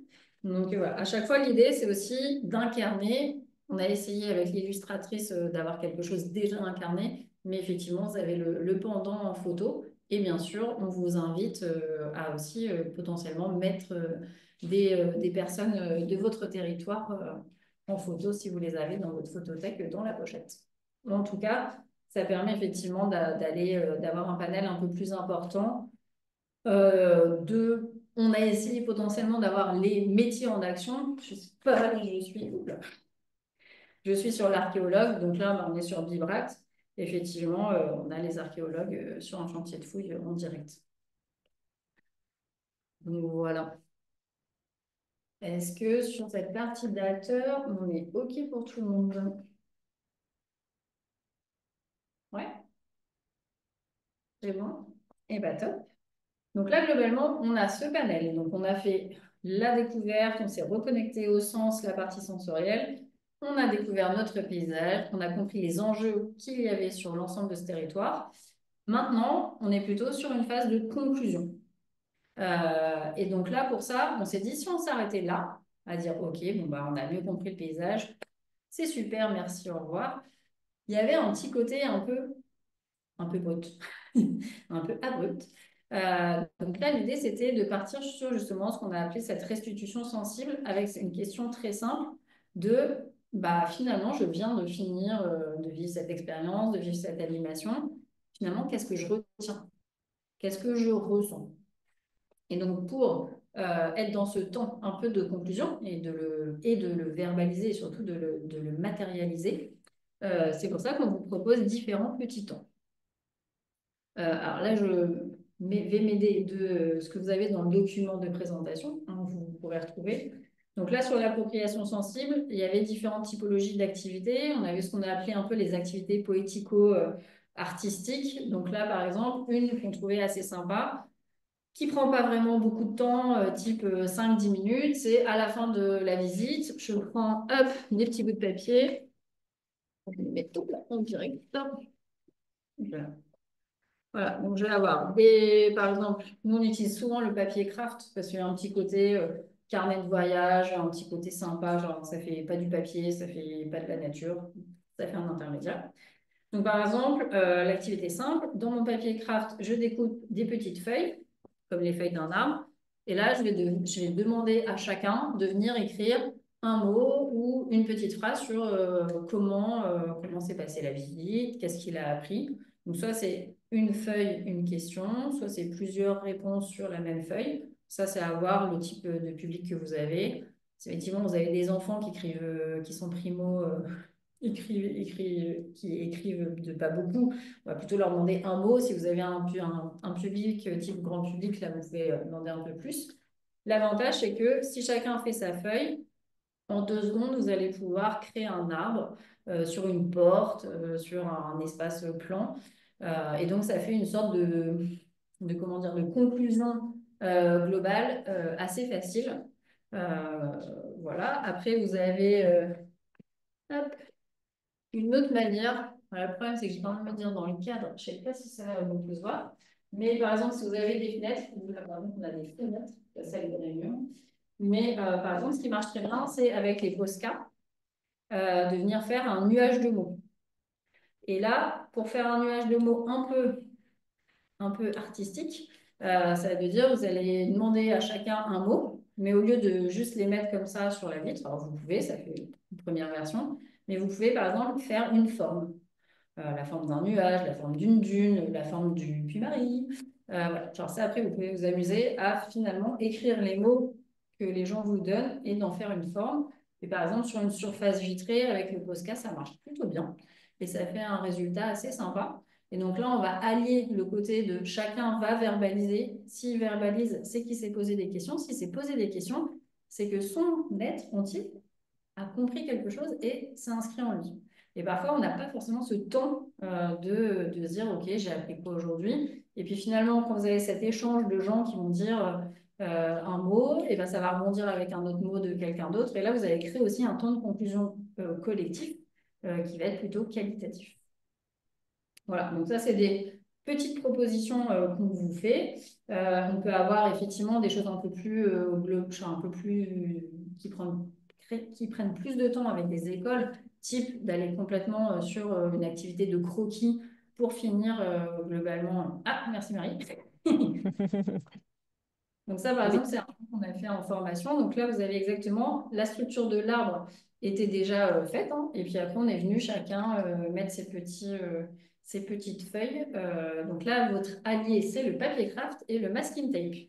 Le masking tape permet comme ça assez facilement sur un mur, sur une surface vitrée ou autre, de venir potentiellement assez facilement adapter pas mal de choses. Bon, Donc voilà. j'ai pas de photo une fois remplie, mais c'est vrai que ça rendait très, très, très bien. Merci. Mm. Donc voilà, donc après vous allez avoir forcément dans ces temps un peu artistiques le classique croquis.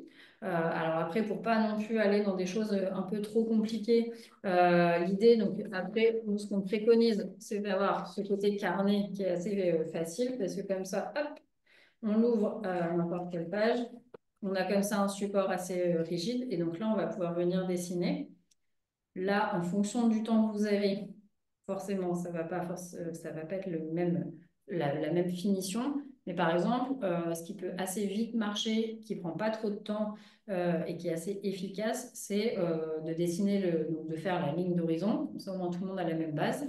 Et après, c'est de dire en 4 traits, genre créer le paysage en 4 traits.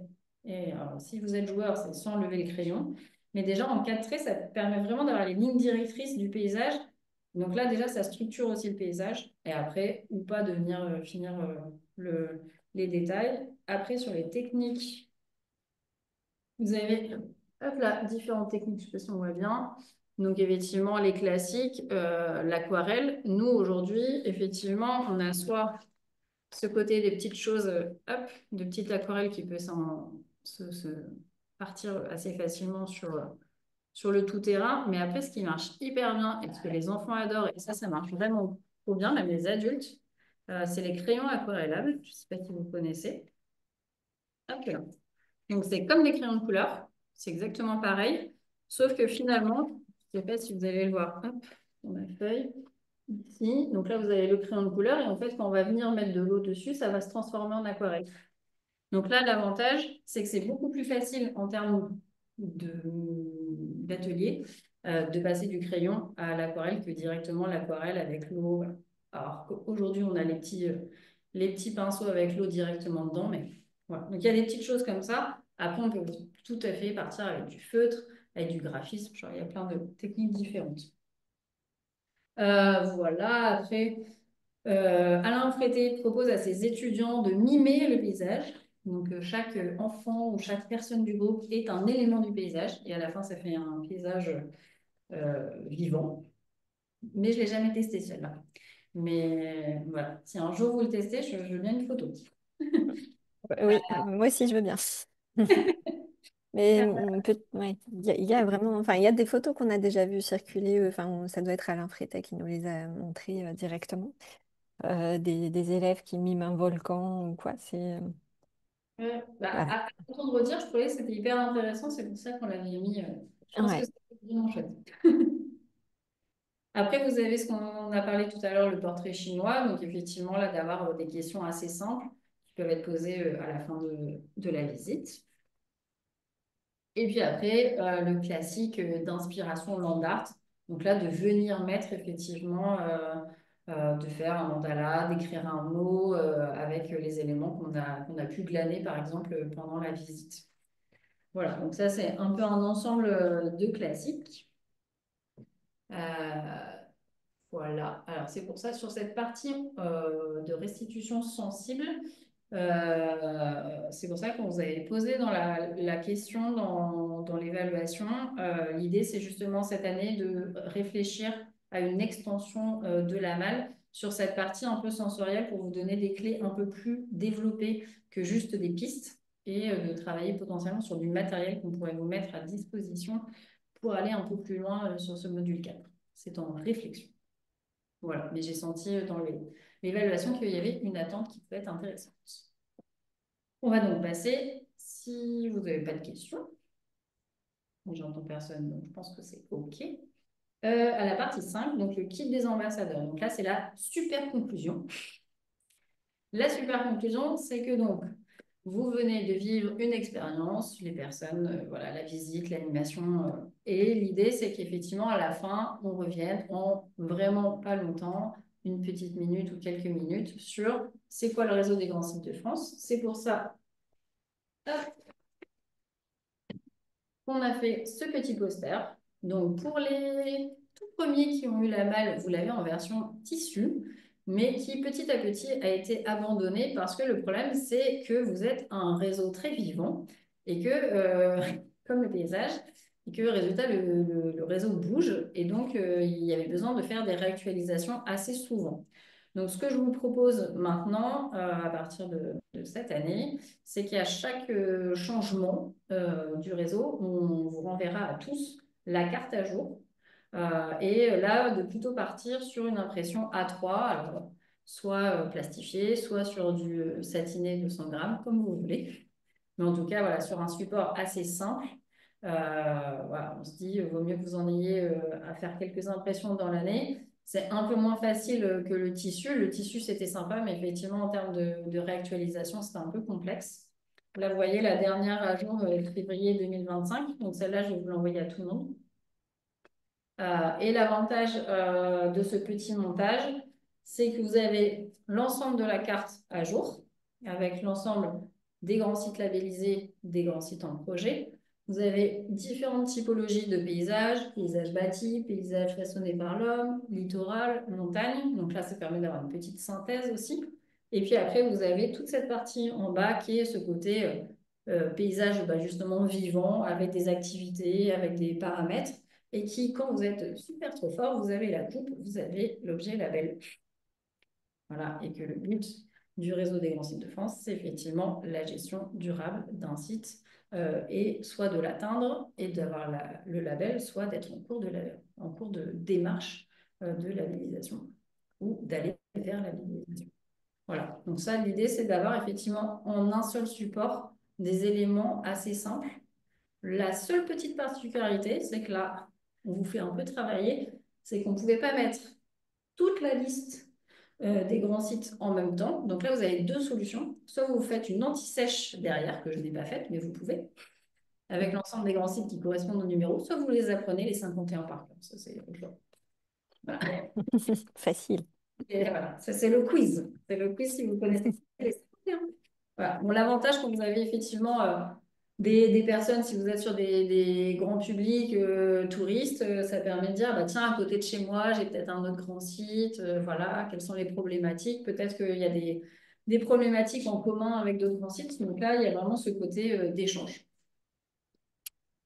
Voilà. Et pour la partie plutôt enfant, vous avez effectivement les petites cartes d'ambassadeurs Donc là, ce sont format carte de visite où vous avez dessus, enfin, voilà, ce qu'on a mis sur les mâles vagabonds et surtout au dos, vous avez la possibilité d'écrire nom, prénom, âge, le grand site qu'ils ont visité, et puis vous avez un petit espace où si vous avez un tampon un peu sympa, de mettre un petit coup de tampon.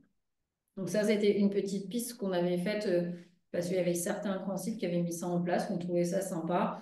Et qu'en général, les enfants, d'avoir la petite carte un peu voilà, souvenir, c'est toujours un petit truc un peu sympa.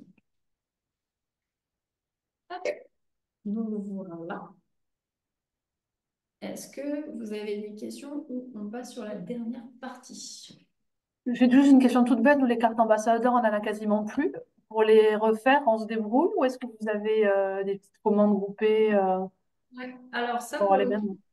pour le coup, ça, alors je suis en train de finir d'avoir les derniers devis mis à jour, mais je vais vous envoyer, je pense, fin de semaine, un petit récap de l'ensemble en fait des éléments que vous avez dans la malle que potentiellement vous pouvez tous recommander. Parce que ça, on l'a vu dans l'évaluation, parfois vous êtes plusieurs acteurs sur le terrain à utiliser des outils et parfois il y a des outils que vous utilisez à plusieurs.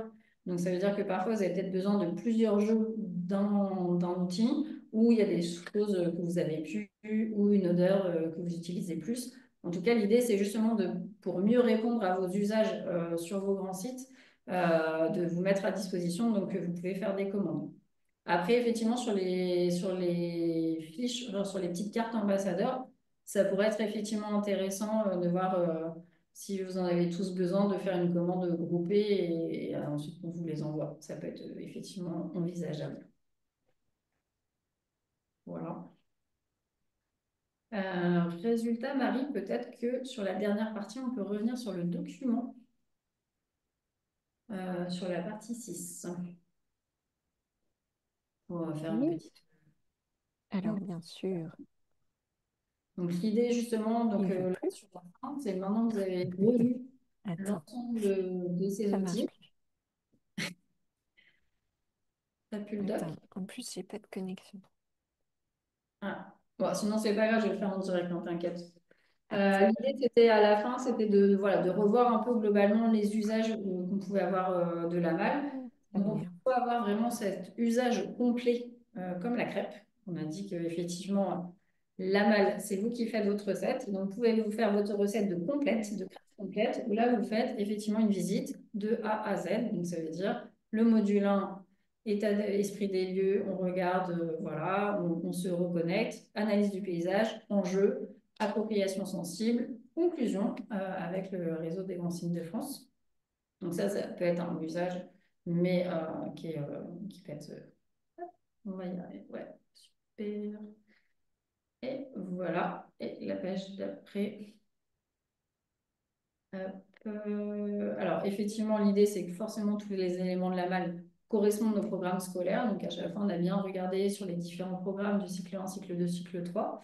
Après, sur la slide d'après, on va voir effectivement donc, les exemples de séances.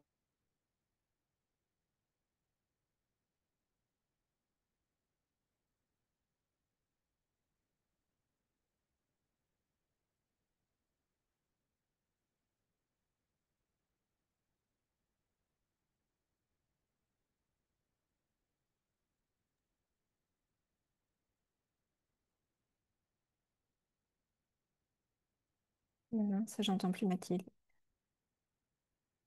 Vous Ça a entendez coupé Mathilde? chez moi. C'est moi Moi, ou c'est j'ai... moi qui ai coupé? Parce que moi, j'ai une mauvaise connexion. Ouais, il doit y Je te avoir vois un plus que souci de toi, connexion Marie. chez Mathilde, je pense. Aussi. Et voilà, ouais. Ouais, je suis désolée, j'étais obligée de couper la caméra. J'ai pas fait, je me suis pas bien prise. Mathilde, on ne t'entend plus et on ne la voit même plus. Ah mince. Euh, Oui, je pense qu'elle a été déconnectée. Bon, elle va se reconnecter. Hmm. J'espère que ce temps de présentation vous inspire. Cet outil qui a été vraiment pensé à la fois sensible, en l'honneur de l'immersion, du paysage. Ah, voilà, Mathilde, t'es là? Ouais, désolée, j'ai une petite déconnexion. Oui, on t'entendait plus. Mais parfait, parfait, on Ah, t'entend à très bien. nouveau. Je te laisse poursuivre. Ouais, désolée, les aléas du terrain. Donc oui, on était sur les usages de la malle. Donc là, on peut passer à la slide d'après, qui va être donc sur l'usage encore d'après. La complète, donc ça on a vu, si on fait l'ensemble, voilà. Donc là par exemple, c'est ce qu'on a expérimenté, qu'on avait fait la journée C'est mon patrimoine à Bibract. Donc là l'idée c'est qu'on a eu les enfants le matin, visite de site, découverte sensorielle, petit croquis du point de vue qu'on est arrivé en haut du Mont Beuvray. Et puis l'après-midi, analyse de paysage, rencontre des acteurs. Et on a fini par un petit land art avec la carte ambassadeur à la fin. Voilà. Ensuite, donc, vous pouvez bien sûr faire ce qu'on disait, séparer les outils. Donc, il y avait une séance plutôt lecture de paysage et les outils plutôt du module 2 ou après plutôt sur les enjeux, comme on a pu voir. Ça peut être des cycles avec des séances pour les scolaires, donc de découper en séances, découverte des coulisses, approche sensible. Donc en fait, après, c'est vraiment de dire, vous pouvez manipuler l'ensemble des outils et d'en faire finalement un programme d'action très différent. Et bien sûr, en voyant avec les outils que vous avez, vous, déjà disponibles dans vos grands sites. Voilà, donc ça c'est ce qu'on a vu tout à l'heure. Je me remets un peu, voilà. Et après, l'usage qu'on parlait tout à l'heure de potentiellement aussi d'avoir des séances que vous avez déjà et de juste mettre le côté ambassadeur, restitution sensible. Et puis aussi, on va le voir sur les slides d'après, ce qu'on disait tout à l'heure sur de l'accueil spontané sur votre grand site. Donc, hop, soit je prends la malle, soit je prends quelques éléments de la malle, je me mets à un endroit, sortie de parking dans le grand site et accueil spontané. Ou après aussi, on va le voir sur les slides d'après, le côté plutôt sur de la manifestation. Et ben là, par exemple, c'est Cascade du Hérisson. Voilà, en action sur le chemin. Ou après, ça peut être sur, là, par exemple, un stand. Donc là, c'est pas du tout un grand site, c'est les bords de la Seine. Euh, pour ceux qui connaissent, on a un grand événement tous les 4 ans qui est l'Armada. Et donc là, justement, c'était de faire découvrir le paysage normand sur des personnes qui venaient et de voir comment ils pouvaient justement les petits gestes pour protéger le paysage. Ou après, on va avoir la participation au Congrès international de la nature qui était à Marseille, je crois. Avec Soline, où là, l'idée, voilà, on est plus sur une présentation sur un stand, donc là qui était jumelé avec un quiz avec, comme vous voyez sur les murs, des photos de grands sites et sites patrimoine de l'UNESCO. Donc là, c'était effectivement sur plutôt un usage de salon, mais qui peut, vous, sur vos grands sites, quand vous faites des participations à des marchés, à des forums ou des choses comme ça, où là, assez facilement, ça permet d'aller dans de la discussion. Voilà. C'est à vous d'inventer et de faire vivre cette balle. Euh, et ben voilà, j'espère que cette présentation s'est bien passée. Voilà, si vous Bravo, avez des merci questions, beaucoup bah, Mathilde. Oui, merci beaucoup. Ouais, merci, Merci super. beaucoup, ouais. Mm. Elle est forte hein, quand même pour nous donner tous ces messages en visio en si peu de temps. Chapeau, franchement bravo, merci beaucoup Mathilde. Du coup, c'est vrai que voilà, c'est un sacré métier que tu maîtrises tellement bien on a moins de questions puisque tout est déjà tellement bien expliqué. vous êtes Euh, seul, donc je commence à avoir rodé c'est ça. l'exercice.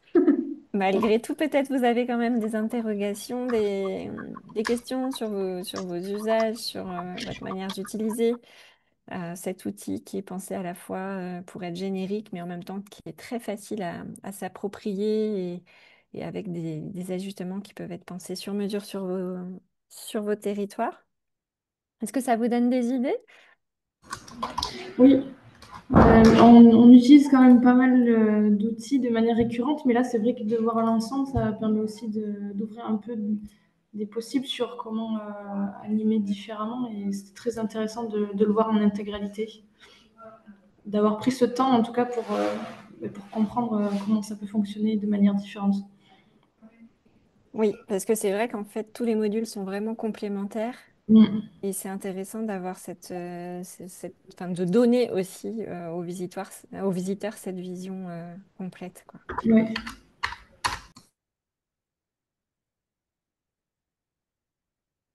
Est-ce qu'il y a des questions ou pas? On fait un petit tour de réaction, voilà, un petit mot de réaction chacun. Enfin, merci du coup, Estelle. Euh, Arbre virtuel. voilà, un petit tour de table virtuelle. Julia, en un mot, Oui, quel est le retour? donc oui, des outils qu'on avait, on en a parlé avec le CPIE qui pour l'instant possède la mallette. Et il se trouve que là, pour le grand site, il y a un complément qui va être fait pour adapter, ben, par exemple, la sélection de certains matériaux, les cartes des acteurs, les cartes de paysage. Mhm. Et donc voilà, hâte de voir comment ça va faire réagir le public. Peut-être j'ai encore du mal à projeter vraiment quelle tranche d'âge chaque outil est vraiment destiné et si ça se veut vraiment plutôt assez large. Enfin, je- j'ai vu qu'il y avait du détail là-dessus, mais voilà, je me demande encore un peu si il y a toujours des premiers tests sont à faire et ensuite ça s'adapte facilement. Je pense qu'effectivement, sur l'âge, c'est aussi pour ça qu'on a fait des supports assez larges, vu que on était sur du générique et vous avez quand même une typologie de public assez importante sur l'ensemble des grands sites. Là, l'idée, c'est vraiment de dire que tout ce qu'on a vu, ça peut aller, genre, c'est plus l'approche que vous allez en faire, mais on peut aller globalement de la maternelle à l'EHPAD, hein. Voilà, c'est assez large. Merci beaucoup. Merci, Julia. Emma, en un mot?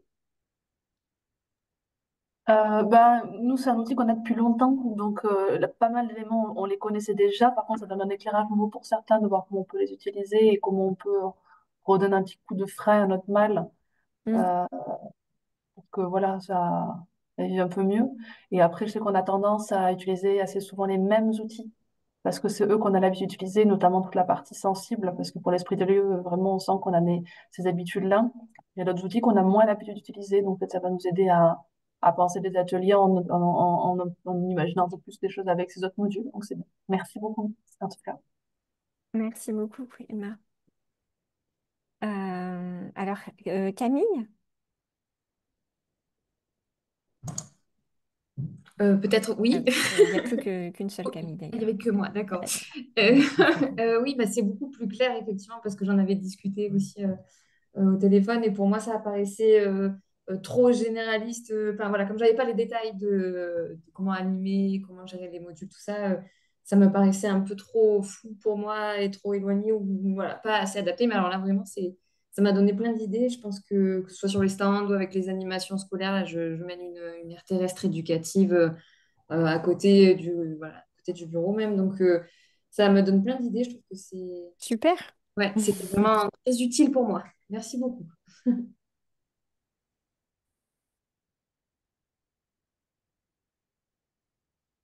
Chouette. Merci Camille pour ton retour. Du coup, peut-être on va rester dans le même grand site. Gauthier, tu nous as retrouvés en cours, mais voilà, est-ce que je crois que Oui, tu as pu quand même suivre la partie sur le paysage? Alors, en tant que oui. paysagiste, c'est peut-être Oui, intéressant d'avoir ton retour. j'ai pu suivre. Bon, ben, merci. Désolé d'être arrivé un peu à la volée, mais moi, ça fait pas longtemps que je suis au Grand Site, donc je découvre un peu l'outil. Et j'ai noté quelque chose d'assez intéressant enfin, je trouvais chouette, c'est finalement un peu c'est comme le fonctionnement comme un observatoire photographique du paysage, ses avant-après. Je trouve que ce fonctionnement par l'image, il est hyper intéressant, surtout vers des jeunes publics. C'est bien je trouve, de présenter ça vers ces publics-là, qui n'ont pas voilà, forcément ces connaissances, donc c'est chouette. Et après, bah, ma foi, bon, avec Camille, j'apprendrai à découvrir l'outil, mais en tout cas, très chouette. Moi, j'ai noté ça en particulier. J'ai pas vu la première partie, donc je vais pas dire plus de choses, j'ai peur de dire une bêtise, mais en tout cas, très intéressant. Ouais, Donc, chouette. très De, enthousiaste. de sentir les odeurs. On fera le jeu tout à l'heure. Ah oui, bah voilà, Ouais. parfait. Non, mais Parfait. après, c'est vrai, c'est intéressant d'avoir ton regard et de faire le lien avec les OPP. C'est super. Ouais. Très bien. Merci. Merci Gauthier. Euh, du coup, où est-ce qu'on va? On va en estuaire de la Charente? En un mot, Tu veux y quel est aller? votre retour? Alors là, moi, en venant d'arriver, donc j'avais effectivement fait la découverte, on va dire, autonome de la malle. Donc heureusement, le mode d'emploi est extrêmement bien fait et j'avais capté déjà pas mal de choses. Mais c'est intéressant d'avoir la formation parce qu'il y a vraiment des propositions de mise en situation. Et puis la petite subtilité, comme on le disait tout à l'heure, hein, des plus et des moins que j'avais pas vraiment percuté dans le cadre de l'analyse paysagère. Mais par contre, ouais, c'est un super outil. Moi, en arrivant sur le territoire, j'ai posé des questions, un peu savoir comment elle était utilisée, si elle était utilisée, qui. Nous, il s'avère qu'à l'heure actuelle, elle est pas utilisée en fait depuis plusieurs années. Donc, ce qui est quand même dommage parce que c'était une énorme richesse. Et donc là, dans le cadre de mes missions, je vais essayer. Voilà, pour moi, c'était mieux comprendre cette malle pour mieux la vendre auprès d'associations, je pense plus médiation, environnement, parce que nous, on a beaucoup de guides conférenciers qui sont très patrimoine, histoire, qui ont déjà en fait une mallette spécifique sur ces aspects-là, mais pas sur l'aspect, bah, voilà, esprit des lieux, analyse paysagère. Donc peut-être via l'entrée environnement, peut-être c'est une première entrée peut-être un peu plus facile pour après faire des émules auprès des guides conférenciers qui sont un petit peu plus histoire, quoi. Donc, à voir. Mais donc, du coup, très intéressant de mieux comprendre tout ça. Mm. Et pour compléter, moi, donc c'est un outil que je ne connaissais pas, parce que dans le cadre de mes missions, j'en avais pas forcément l'usage, ou en tout cas, j'y avais jamais pensé. Et je pense que c'est un outil qui pourra nous servir même au-delà de la médiation avec le public, avec aussi nos collègues. En fait, on est quand même une grosse structure, nous, Exactement. à la Carreau, et pour Oui, leur parler du grand site, etc., je pense que ça va être intéressant. Et oui, aussi, en 2026, on va avoir des nouveaux élus Mm. qui n'étaient pas forcément présents au moment de la mm, création du grand site, etc. Et je pense que c'est des outils qui même iront au-delà La de la médiation. médiation et qui pourront tout être des à vrais fait. outils de travail pour travailler sur des projets, avoir une entrée dans le paysage. Et ouais, ça donne plein d'idées en tout cas. Merci beaucoup.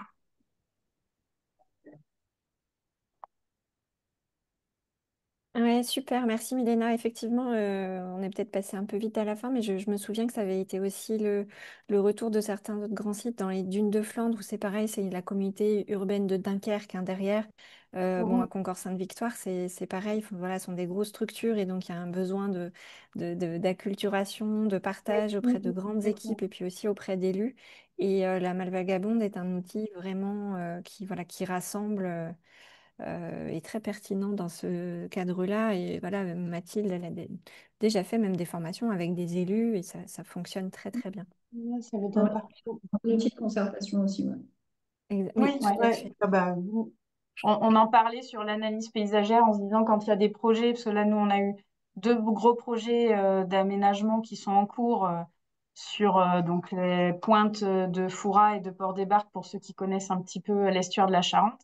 Et typiquement, on se dit que pour illustrer le pourquoi du comment, ces évolutions et le besoin de ces aménagements sur les pointes, ben voilà, la bâche avec les analyses lecture paysagère et analyse paysagère, on est dedans, quoi. On peut faire du Exactement. jeu d'acteurs, d'analyse du paysage et c'est top, quoi. Mm. Ouais. Bah, c'est vrai que ces dernières années, là, la malle, elle a 7 ans, mais en parallèle, il y a eu vraiment tout l'essor des fresques. Mm. Et on voit bien que ce côté un peu de jeu avec les images sur des temps de travail ou des temps de concertation, ça permet d'être un peu plus fun, un peu moins factuel et justement d'avoir une découverte un peu plus fine des problématiques qui sont pas quand même toujours faciles. Ouais, ouais, c'est sûr. carrément. Mm. Super. Merci. À Solutré, Solène et Clémence. Alors, à Solutré, du coup, on a un atelier, donc la Malle Vagabonde, où on utilise justement toute la partie sensorielle, qui est du coup vachement bien faite. Et du coup, moi, je suis arrivée, l'atelier était déjà mis en place. Donc pareil, du coup, je me suis référée au manuel qui est très bien fait pour essayer de comprendre du coup ce côté sensoriel. C'est là que j'avais vu qu'il y avait aussi d'autres éléments, il y avait aussi d'autres manières de découvrir le paysage. Et c'est vrai que là, avec cette formation, c'est super. On voit les liens, on a d'autres idées aussi qui viennent pour aussi enrichir déjà la partie qu'on utilise, des idées pour une partie qu'on utilise un peu moins. Donc, merci beaucoup en tout cas pour cette formation très Bah, formatrice. super. Et puis, bah, Oui, Clémence. moi, j'avais encore jamais fait non plus la malle. Juste découvrir deux, trois choses comme je suis arrivée en septembre.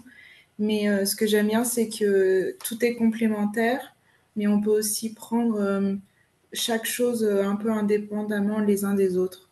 Je trouve ça chouette. Ouais. Merci pour ton retour. Euh, Anne, oui, demain la Terre. Oui, bah merci. Bon, moi j'avais participé dans un autre poste avec Mathilde à la création sur Navacelle sur le gros Il était une fois. Donc voilà, je trouve que ces outils-là sont toujours super sympas et voilà, faut les prendre en main, mais une fois qu'on les a, c'est des bons outils. Voilà, donc on prend dans notre petite besace d'animateur deux, trois trucs, et puis comme disait Emma, on reste quand même sur des outils, enfin, certains outils qu'on utilise plus que d'autres. Voilà, avoir peut-être à tester sur même des stands, certains trucs sur le paysage, peut-être plus à imaginer. En tout cas, merci. Et par contre, je suis désolée, il faut que dans 2 minutes, Oui, je dois être à l'autre bout c'est du village. Donc, bon. Alors merci d'être voilà. resté jusqu'à. Merci Ah, beaucoup et puis merci. à bientôt peut-être. À Au revoir. bientôt. En effet, nous avons dépassé le timing. Je vois ça. Merci beaucoup pour votre participation depuis ce matin. Certains d'entre vous sont déjà partis et c'est légitime. Donc, on va pas faire durer plus longtemps. Merci beaucoup et on revient vers vous, voilà, comme disait Mathilde, pour des éléments peut-être à commander et on reste à votre disposition si vous avez des questions d'ici là. Nous vous libérons. Mathilde, peut-être un dernier mot pour de conclusion.